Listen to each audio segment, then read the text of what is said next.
One of the experiments that will be introduced today by Kishan is a closed loop application.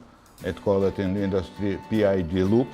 So Kishan will present this PID loop, how it works on this machine and how we're monitoring this on the screen. So the purpose of this exercise is to control the level of a liquid in a container.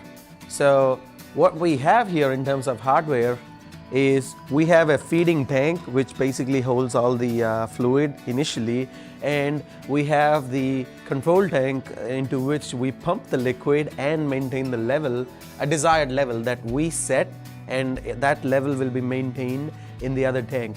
Now what we essentially do is we measure the level in real time while it's filling or draining using a sensor which feeds the signal back to the computer that I have here.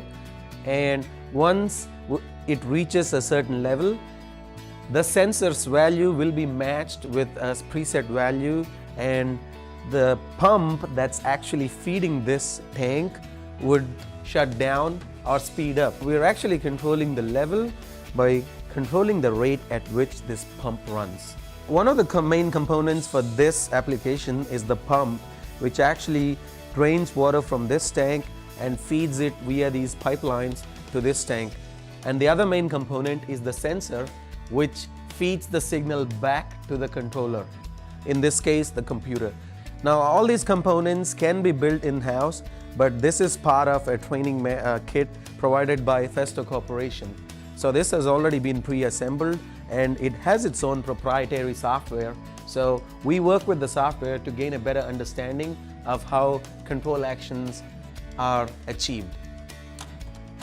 So after I set a scale of 300, I'll set the value at which I want the level to be maintained.